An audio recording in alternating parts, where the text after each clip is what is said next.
Hello everyone, welcome back to remarkable studies.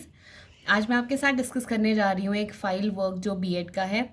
जैसा कि आप जानते हो, फ्रंट पेज यहाँ पे आपको दिखाई दे रहा है। जो फाइल वर्क है उसका टॉपिक है reading and reflecting on text. Full fledge file यहाँ पे प्रिपेयर की गई है, जिसके थ्रू आपको आसानी से पता चल जाएगा कि कैसे आप reading and reflecting on text का जो फाइल वर्क है वो कंप्लीट कर सकते हैं। चलिए, सबसे पहले ये फाइल का कवर है, उसके ऊपर ये शीट लगाई हुई है जिसके ऊपर स्टूडेंट ने अपना नेम, रोल नंबर वगैरह और सब कुछ जो है वो प्रॉपरली मेंशन किया है। चलिए चलते हैं, फाइल को देखते हैं कैसे आप फाइल प्रिपेयर करोगे। ये है फाइल का फर्स्ट पेज। फिर से यहाँ पे reading and reflecting on text लिखा गया है और फिर submitted to and submitted by information जो है वो मेंशन की गई है। मेन फाइल का जो वर्क है वो अंदर से स्टार्ट हो रहा है। वन बाय वन मैं आपको पेज दिखाती जाऊंगी एंड आप देखते जाइएगा कि कौन कौन से एलिमेंट्स आप अपनी फाइल में ऐड कर सकते हैं। अगर आपको जो भी कंटेंट चाहिए, वीडियो को पॉज करके आप ये कंटेंट जो है वो यहाँ से ले सकते हैं। सबसे पहले इंट्रोडक्शन लिखी गई है, इंट्रोडक्शन रीडिंग एंड रिफ्लेक्टिंग की। देन नेक्स्ट पेज पे जो है वहाँ पे हमने मेंशन किया है मीनिंग ऑफ द टेक्स्ट। ये कुछ डेफिनेशंस हैं जो इस तरीके से लिखी गई हैं। आप इस तरीके से अपनी फाइल को जो है वो इंटरेस्टिंग और डेकोरेटिव बना सकते हो। मेनली जो बीएड का काम है वो इसी पे बेस्ड होता है कि कितने प्रेजेंटेबल वे से आप अपनी फाइल को जो है वो रिप्रेजेंट करते हैं। नेक्स्ट जो है हमारे पास टॉपिक आ रहा है purpose of text. Next topic है हमारे पास टाइप्स ऑफ टेक्स्ट। इसमें फिर से एक पेपर जो है लगाया गया है, उसके ऊपर इन्फॉर्मेशन लिखी गई है। देन नेक्स्ट है हमारे पास डिफरेंट टाइप्स ऑफ टेक्स्ट को यहाँ पे एक्सप्लेन किया गया है। आप यहाँ पे देख सकते हैं काफ़ी सारी टाइप्स हैं। वन बाय वन आप देखते जाइए and you can take the screenshot as per your requirement. फिर यहाँ पे रीडिंग का मीनिंग जो है वो लिखा गया है सबसे पहले। देन पर्पस ऑफ रीडिंग लिखा गया है, देख सकते हैं आप यहाँ पे। फिर कुछ पॉइंट्स और यहाँ पे एडिशनल मेंशन किए गए हैं। After that types of reading topic हमारे पास आ जाता है। प्रॉपरली देख लीजिए, सारे पॉइंट्स यहाँ पे मेंशन किए गए हैं हेडिंग्स के साथ। आप अपने अकॉर्डिंग जैसे भी इनको लिख सकते हैं। देन रिफ्लेक्शन, क्योंकि रीडिंग एंड रिफ्लेक्टिंग हमारी फाइल का नेम है तो पहले रीडिंग को मेंशन किया गया है, देन रिफ्लेक्टिंग। अब यहाँ पे डिफरेंस भी साथ में मेंशन किया गया है, रीडिंग वर्सेस रिफ्लेक्शन, दोनों में क्या चीज़ का जो है वो फ़र्क है। नेक्स्ट हमारे पास जो टॉपिक आता है national policy on education, NPE. ये बीएड के हर सेमेस्टर में आप पढ़ते जाएंगे वन बाय वन। नेक्स्ट है view points of national policy on education. Next point जो है वो है हमारे पास history of national policy on education. इसमें पूरा हिस्टोरिकल वर्क लिखा गया है कि डिफरेंट डिफरेंट ईयर्स में कैसे नेशनल पॉलिसी ऑन एजुकेशन को डेवलप किया गया टिल 2020 तक। फिर features of NPE, then targets of national policy on education क्या हैं। फिर जो नेक्स्ट टॉपिक है वो है हमारा reflection on aims. Then next ये आगे पॉइंट्स हैं कुछ, यहाँ पे भी आप अपनी रिक्वायरमेंट के अकॉर्डिंग पॉइंट्स को जो है वो एलेबोरेट कर सकते हैं।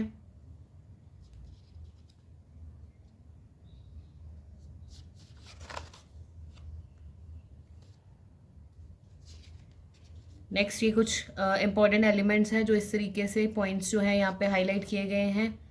फिर इन पॉइंट्स को आगे डिटेल में जो है वो डिस्कस किया गया है वन बाय वन। डिटेल्ड में ये वीडियो बनाई गई है तो आप अपनी रिक्वायरमेंट के अकॉर्डिंग टॉपिक्स को यहाँ पे चूज कर सकते हैं। नेक्स्ट है हमारे पास reflection on evaluation.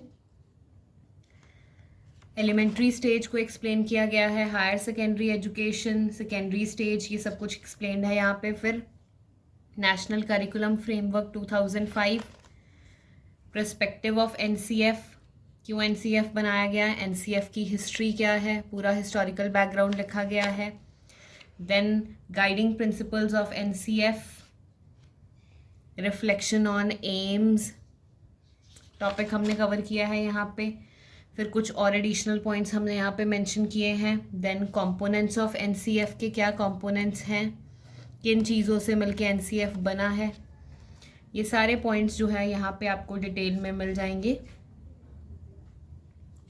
One by one points को आप चेक कर सकते हैं। नेक्स्ट टॉपिक है हमारे पास रिफ्लेक्शन ऑन पैडागॉजी। इसमें भी काफ़ी सारे यहाँ पे आप पॉइंट्स चेक कर सकते हैं वन बाय वन, काफ़ी सारे पॉइंट्स यहाँ पे मेंशन किए गए हैं। नेक्स्ट चलते हैं, आगे भी सेम इन्हीं पॉइंट्स को कैरी फॉरवर्ड किया गया है। नेक्स्ट है हमारे पास curriculum at different stages.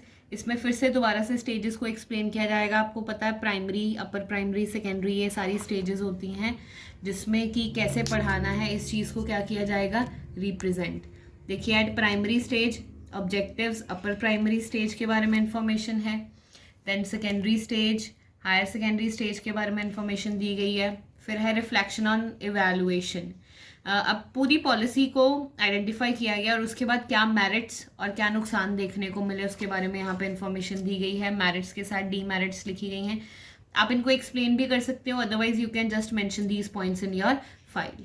Next है reading of a text book. ये भी आपकी फाइल का एक इंपॉर्टेंट पार्ट है जिसमें आपको ये बोला गया है कि एक आप टेक्स्ट बुक पढ़ेंगे अपने टॉपिक से रिलेटेड, और उस टेक्स्ट बुक को पढ़ने के बाद आपको क्या क्या चीज़ें समझ में आई हैं आप उनको वहाँ पे मेंशन करोगे। फिर नीड बताई गई कि क्यों रीडिंग ज़रूरी है। देन ऑब्जेक्टिव्स, क्यों रीडिंग टेक्स्ट बुक्स जो है वो पढ़ाई जाती है। इसके जनरल ऑब्जेक्टिव्स अलग से हैं एंड स्पेसिफिक ऑब्जेक्टिव्स जो हैं वो अलग से यहाँ पे मेंशन किए गए हैं। नेक्स्ट है हमारे पास need of reflecting practice. Teaching training programme में एक बुक को पढ़ के उसको रिफ्लेक्ट करने की क्यों ज़रूरत पड़ी, उसके ऊपर भी यहाँ पे पॉइंट्स मेंशन किए गए हैं। Then reflecting the core elements of school text book, जिसमें 3 टॉपिक्स आपके सिलेबस में कवर हो रहे हैं, जेंडर, हेल्थ एंड एनवायरनमेंट। इन तीनों टॉपिक्स को कवर किया गया है। पहले आप बुक वगैरह के बारे में मेंशन कर देंगे, आप कौन सी किताब, जैसे स्टूडेंट ने इकोनॉमिक्स ली है, बोर्ड सीबीएसई और ये एनसीईआरटी ने ये जो बुक है वो ली हुई थी। अब जैसे मैंने आपको पहले बताया, इस स्टूडेंट ने जो है वो इकोनॉमिक्स वाला सब्जेक्ट पिक किया था, तो तीनों एलिमेंट्स इस स्टूडेंट ने अपनी बुक में रिप्रेजेंट किए हैं अपनी फाइल में। सबसे पहला टॉपिक है हमारा जेंडर। जेंडर में इस स्टूडेंट ने पर्टिकुलरली ये चीज़ शो की है कि बुक में जितने भी चैप्टर्स हैं वो मेल फीमेल की इक्वालिटी को प्रमोट करते हैं। वो इस चीज़ को प्रमोट कर रहे हैं कि मेन एंड वुमेन में किसी भी तरीके का कोई भी डिस्क्रिमिनेशन नहीं हो रहा। Next health. हेल्थ में भी यही चीज़ को शो किया गया है कि कैसे हेल्थ को इम्प्रूव करने के लिए डिफरेंट प्रोविजंस इस्टेब्लिश की गई हैं गवर्नमेंट द्वारा, और किसी भी तरीके की गलत लीड लोगों को नहीं दी जा रही जिससे उनकी हेल्थ पे किसी भी तरीके का बैड इम्पैक्ट जो है वो पड़े। नेक्स्ट है एनवायरनमेंट। एनवायरनमेंट को भी सेव करने के लिए इस बुक में थोड़े बहुत चैप्टर्स हैं कि किस तरीके से पॉल्यूशन को रिड्यूस किया जाएगा और एनवायरनमेंट को कंजर्व करने के लिए डिफरेंट स्ट्रैटेजीज जो है वो ऑप्ट की जाएंगी। रिव्यू एंड इवैल्यूएशन, इसमें हम 3 टॉपिक्स कवर करते हैं। सबसे पहला टॉपिक जो है वो है learning to be. Learning to be जो है वो एजुकेशन का एक बहुत ही इंपॉर्टेंट पिलर माना गया है।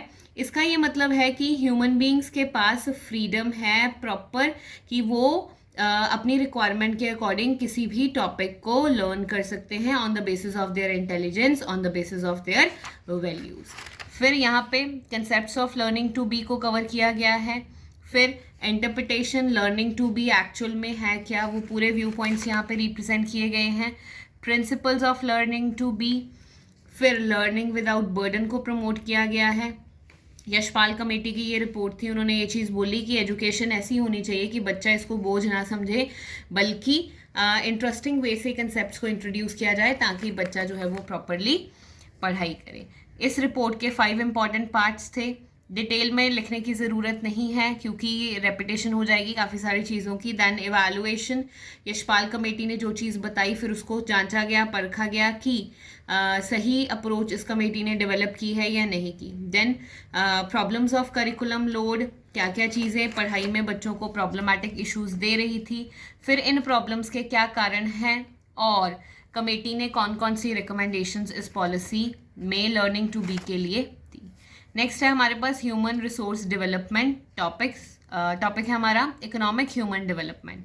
इसके मेन हाइलाइट्स दिए गए हैं यहाँ पे। देन इकोनॉमिक सर्वे 2020-21, उसके की पॉइंट्स हैं जो वो मेंशन किए गए हैं। उसके बाद इकोनॉमिक सर्वे की रिपोर्ट जो है वो यहाँ पे मेंशन की गई है।